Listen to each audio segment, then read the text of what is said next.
Here it is, the moment you've all been waiting for, my final top 100 ranked players for the 2023 NHL Draft. This video was effectively an entire year in the making, so if you like it and you want to stay up to date with all the NHL Draft content, consider subscribing. This channel is the place for you. Also, if I sound a bit different, it's because I'm getting over a cold and my voice is still a little messed up. My nose is a little bit clogged, but I didn't want to delay getting this video out any further. With all that being said, this video is probably going to be pretty long, so let's just get started with my honorable mentions. My first honorable mention is Igor Klimovich.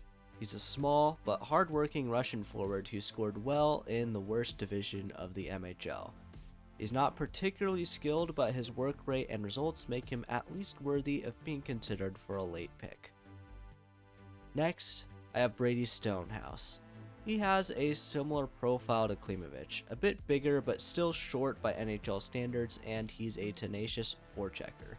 He's one of the oldest players in the draft as a first-time eligible. Hudson Thornton is in his Draft Plus One season. I thought he was worthy of a pick last year. This year he led all WHL defensemen in scoring with 74 points, including 23 goals. Significant improvements in his skating and defensive play should mean he doesn't get passed on again. My last honorable mention is the Italian sensation Tommaso De Luca. I really wanted to have him in the top 100, but I just didn't quite see it with him. He's a smart and crafty play driver at the WHL level, but lacks any high-end puck skills. He should probably get drafted in one of the later rounds. In an effort to save time, I'm not going to talk about all 100 players here. Instead, I will list my 51st to 100th ranked players on screen and pick a few standouts to talk about. In the first range from 75 to 100, we will have players like Nico Mayatovic, who really developed a strong net front presence for Seattle this season, as well as a goal-scoring touch that he simply didn't have in his Draft -1 season.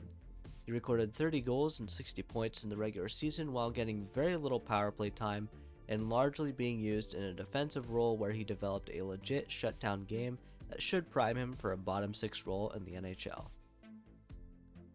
Kalan Lind is a player that I'm not quite as high on as many are, but I knew he had to be in the top 100 at least. Others, such as the team at Elite Prospects, are higher on his puck skills and overall scoring ability than I am, but there is certainly some skill with this player. What really makes him an interesting pick though is his style of play. He's arguably one of the biggest pests in the draft. He seems to model his game after guys like Tom Wilson or Michael Bunting. One of this draft's short kings, Ryan Fine, is a well-rounded two-way player with a big motor. He could turn forechecking pressure into offense by stealing pucks and getting them to more skilled teammates. His size and lack of any high-end puck skills may prevent him from being drafted, but I would be more than happy to take a swing on him late in the draft. Matthew Mania is a player I discussed in my most recent video on underrated players. He's not a player that's gotten a ton of attention, but he is very toolsy. He's a very entertaining player to watch, and I believe there is a lot of upside there as an offensive defenseman, although right now he is pretty raw. Carson Bjarnasson rounds out my top 4 goaltenders in this class. It is actually a pretty deep class as far as goalies are concerned. While Bjarnasson is far from my favorite goalie that's available, I think he has low starter potential with a good chance of becoming a solid backup. Keep in mind though that goalies aren't really my strong suit. I am a lot lower on Timur Molendyk than most.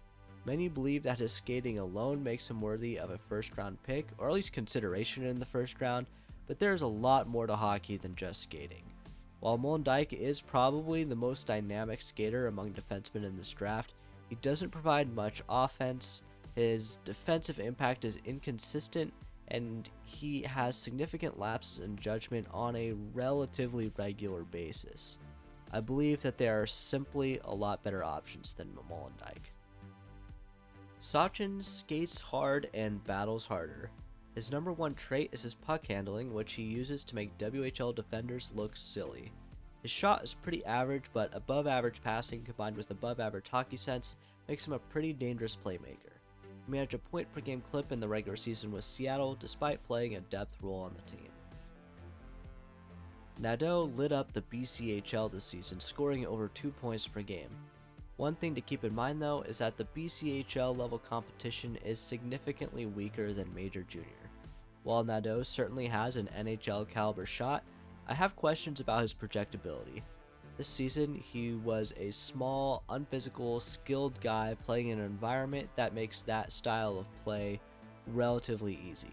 Because of his small size and lack of physicality, I suspect he may struggle to adapt to other leagues. Edstrom is a well-rounded two-way forward that doesn't have any major weaknesses. He might be a fringe first rounder in a weaker class, but his lack of any high-end puck skills makes him a little less valuable in this class, in my opinion. Still, a safe pick to have a relatively lengthy career, albeit in a complementary middle or bottom 6 role. Charlie Stramel is a large, physical playmaker. His puck skills are average at best, and there isn't a ton of upside there. He competes hard though. This combination of size and compete level should make his path toward the NHL relatively simple, just don't expect him to play in a very prominent role. Gauthier is the only player from the Quebec League that I have inside my top 50. It's not a very strong class for that league. Gauthier has above average stick handling and good vision as a playmaker. He's also physical despite an average build at best, and he competes hard in all 3 zones. He most likely tops out as a complimentary second line guy, but I believe that there may be a bit more upside he can unlock. Theo Lindstein is not a player you're going to bet on for upside. He's not exactly an offensively minded defenseman. However, he did play in 32 games in the SHL this season, often even playing in a top 4 role. He has some ability to get the puck up the ice in transition, and he's pretty reliable defensively. He projects as a solid number 4 or number 5 shutdown guy. Prior to his trade to Hamilton, Nick Lardis wasn't generating too much attention. Now he's getting some consideration as a late first rounder. He went from scoring from around half a point per game to nearly 1.5 points per game, including 25 goals in 33 games. I generally have my reservations about players that score more goals than assists, and Lardis certainly fits that description. That being said though, he's a hard worker that I believe drives results rather than relying on his teammates to set him up. Will Whitelaw is probably going to be one of the players with the highest upside left on the board whenever he gets drafted. In terms of pure skill, he is easily a first round pick and arguably close to the top 10. He has a great shot, great puck handling, and above average passing and skating. He's very toolsy, but at 5'9", 172 pounds, I'm not certain his overall style of game will translate as well as one would hope. Supposedly, according to the Elite Prospects Draft Guide, there are also concerns with his off-ice behavior, which is particularly concerning given the current environment. Price was a player I was really looking forward to watching this year after an impressive draft -1 season. Unfortunately, his performance this year was rather disappointing. While he showed flashes of really high upside and projectable play, most of the time poor decision making, and I mean really poor decision making, held him back. Mukhanov is a smart and mobile, offensively minded forward. Good vision and passing make him a legit threat against men this year in the VHL, but his shot will need to improve if NHL teams are going to respect it. His slight stature and cold streak to end the season are likely going to be a reason he falls out of the first round, possibly quite late in the draft. Denver Barkey has the size of a Dachshund but plays like a Great Dane, and I love him for it. While size would typically be a concern for players like Barkey, he flips the script, dealing out more crushing hits than he takes. He's aggressive on the forecheck, and he attacks the middle of the ice consistently. He's not the most skilled player out there, but most coaches are going to like the way he plays, and he gets results. I see him as a decent bet to play in a middle 6 role. Like Barkey, Pinelli is another short king. Unlike Barkey, Pinelli has those classic short king problems. However, I believe that Pinelli is a bit more skilled and a bit smarter than Barkey. His projection is admittedly a lot less certain, but there's more upside there in my opinion. Luckily, my job isn't on the line when I'm putting these rankings together, so I can feel comfortable with him in this spot. If my job was on the line though, maybe I wouldn't be drafting him at 39. Felix Nilsson is one of the better defensive forwards in the draft in my opinion. Additionally, he's particularly smart and there is offensive upside there. He scored at a good rate in Sweden's J20 League, driving results by taking a lot of shots from high and medium danger areas. In the SHL, he managed to get into 18 games, and while he failed to record a point in that league, I think he spent his time there well, developing an already projectable game into one that's even more pro-ready. Everyone seems to think Daniil But is the next Tage Thompson.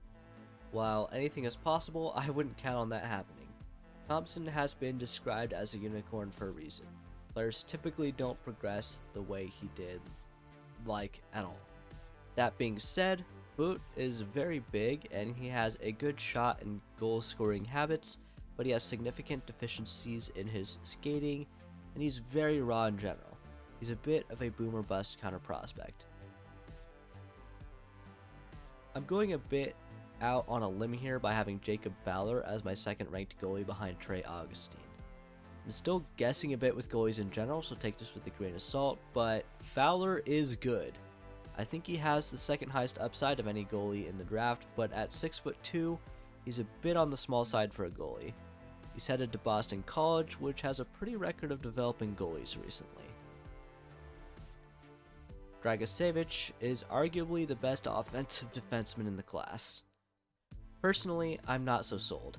His skating and defensive impact are both serious issues right now, and his offense is largely driven by the volume of plays he attempts rather than by the quality of chances he creates. He has the best shot of any D-man in this class, and he does use it a lot. Even with an above average shot though, D-men typically aren't generating that much offense at the NHL level by spamming point shots.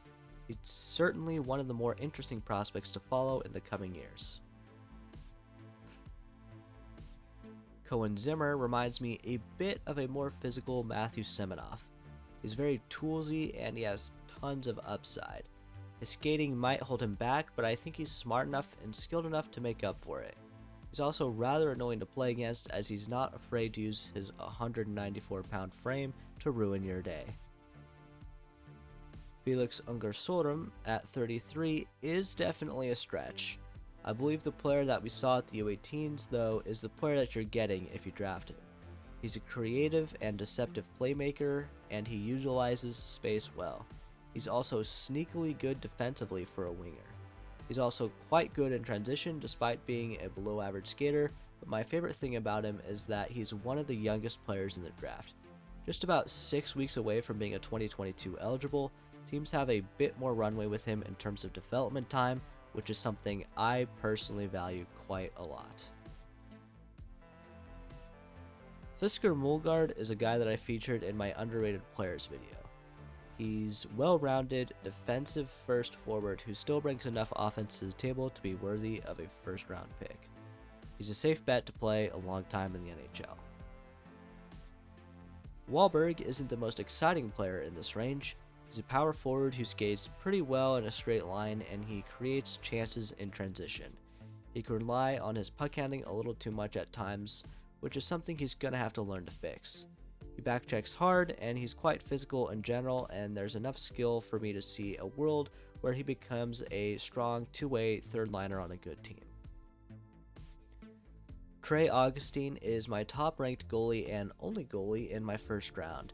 He's athletic and calm and put up gaudy numbers with the US national team development program this year.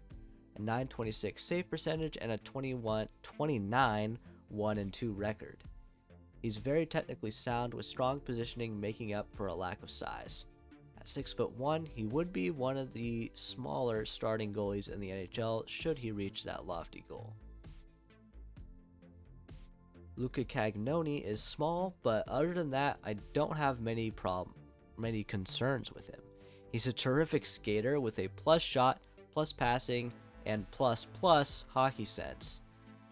He's very strong in transition as well. Defensively, he maintains good gap control defending the rush and angles opponents towards the boards well. He can be somewhat reactive in the D zone, but he has the footwork and acceleration to be able to defend that way relatively effectively. Matt Wood is a quintessential power forward. At 6'3", 190 pounds, he plays a projectable style of hockey using his big frame to his advantage. He makes up for below average skating with strong puck protection and raw strength. He's very toolsy and smart, reminding me a bit of Jason Robertson. Take that with a grain of salt though. Common criticism of Wood at times is his compete level seems to be a bit lacking. Still though, hard to argue with a point per game results at the NCAA as a true freshman. Colby Barlow's game is rather simple. He's a north-south, hard-nosed goal scorer. He's not the most skilled play ever, he's far from the best skater, but he can score from distance and he will hit you in the face. There isn't a tremendous amount of upside with Barlow, but he's a safe bet to play games and score goals. Stenberg is kind of a tough read. His club play wasn't that of a prospect that should go in this range, but in international events, the kid popped off, most notably at the U18s where he put up 16 points in 7 games. Seems like he's the kind of player that really elevates his game when the games matter the most. That is a quality that is highly sought after in any league. Hopefully, Stenberg can build off this reputation and turn himself into an NHL playoffs performer. Tom Willander is one of the draft's biggest late risers. His excellent mobility, above-average puck handling, and good puck distribution skills make him good in transition. Defensively, he's been solid all season, but I think the reason he's now in everyone's first round is that he's started to show more skill on the offensive side of things that we, or at least I, didn't realize was there earlier in the season. He capped off the season by solidifying his spot in the first round with a strong showing at the U18s, putting up 8 points in 7 games. Riley Heidt is one of the most skilled players in the draft. His offensive toolkit is defined by above-average hands, an above-average shot, and above-average passing. My main concern with him is that nearly half his points came on the power play this season. Players that rely on the power play a lot to score at the junior level tend to struggle translating their offense to higher levels of hockey, so that is something that just worries me a little bit with Heidt. Yager was one of my favorite players to watch in his draft -1 season. He undoubtedly has one of the best shots of this class dating back to last year. This year, he's added a bit of playmaking to his game, but while he certainly showed a lot more willingness to pass the puck, he wasn't particularly efficient in creating chances with those passes. In a weird way, I almost wish he shot the puck more in some of those situations. He's a great finisher, but he hasn't really been the one driving results at the WHL level, which raises serious concerns about his projectability. This is why I am lower on him than the consensus.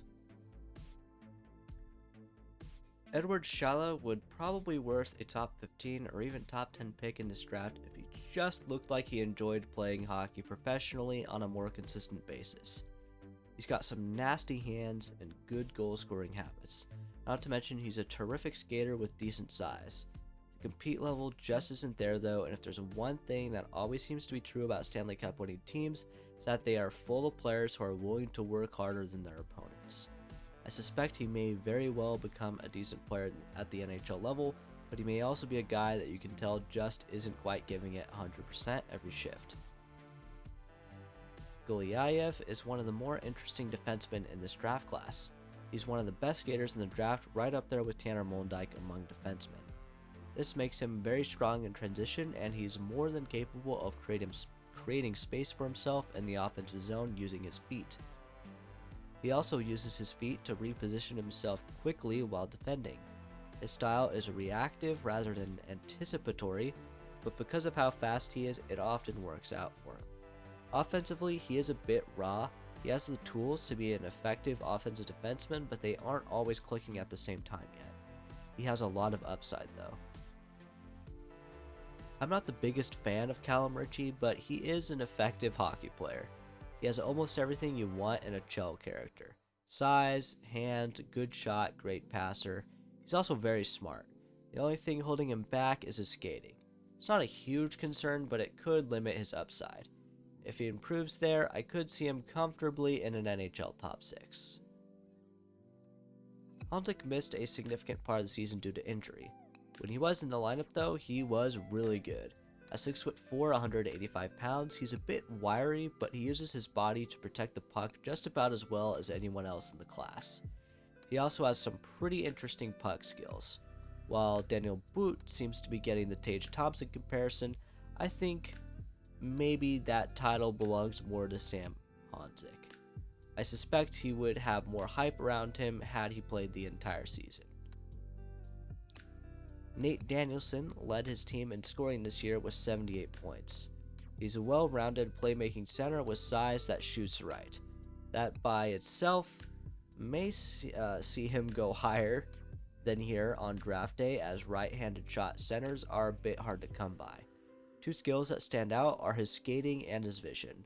He's patient with the puck on his stick, and he's good at getting the most out of his line mates. David Reinbacher is perhaps one of the more overrated players in this class. I suspect that is due to the fact that there aren't many high-level defensemen available, so the ones that are getting a lot more attention than they might otherwise get. He will play top 4 minutes in the NHL, but I think fans are going to expect more points from him than is realistic. He does get the puck up the ice quite well, and he can quarterback long stretches of possession, but I don't think his points production in the Swiss National League this season are really quite that indicative of his offensive prowess. His shot is average, and his overall playmaking ability is pretty good, but nothing that really screams 50-point guy to me. He is rock solid defensively though, giving him a very safe floor. Dalibor Dvorsky is quite a tricky player for me to rank. I probably spent more time deciding where I wanted him than any other player. In league play in Sweden, he was generally pretty disappointing at the Hockeyallsvenskan level. At the J20 level, it was clear he was too good for the league. Then he ended the season with a very strong showing at the U18s. Some scouts see a first-line player with Dvorsky. I see more of a second-liner. His best skill is definitely his shot, though. Quentin Musty is a well-rounded offensive threat.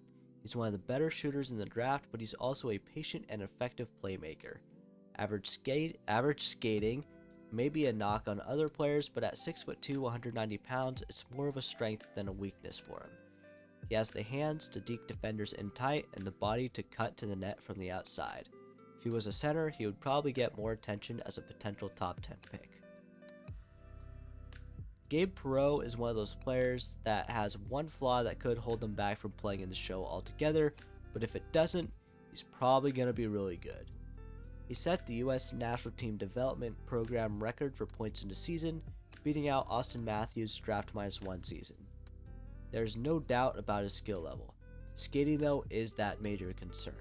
His defensive zone play is also concerning in its own right, but his skating is potentially a make-or-break issue. It's not impossible for him to be successful in the NHL without significant improvements to his skating, but it's not too likely either. Andrew Crystal is one of the more skilled and creative playmakers in the draft.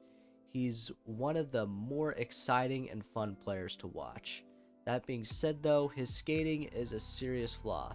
As an undersized forward, he doesn't have the skating ability to avoid pressure consistently, and he doesn't have the puck protection skills to resist pressure for long periods of time with the puck on his stick. Additionally, and perhaps even more importantly, he often takes routes in the offensive zone that get him into trouble. Otherwise, he would be a slam dunk top 10 pick. 13 may even be a bit too high for him based on my concerns, but I am betting on the upside with him. It was a tale of 2 seasons for Gavin Brindley this year, pre and post playing with Adam Fantilli. Prior to joining Fantilli's line with Michigan, he was generating some buzz as a top 50 prospect, but after he joined that line, his stock has really skyrocketed. Some credit Fantilli with the improvements he has made, but I think Brindley himself deserves a lot of the credit. I found he was playing a more projectable game, attacking the middle of the ice more, and really taking his playmaking ability to another level on that line with Fantilli. Jayden Perron is my favorite short king of the draft. At just 5'8", 157 pounds, he very well may be the smallest player to get drafted this year. He's incredibly crafty and deceptive, using body fakes and elite stick handling to deke opponents and create space in the offensive zone. His skating is around average, and he lacks true separation speed.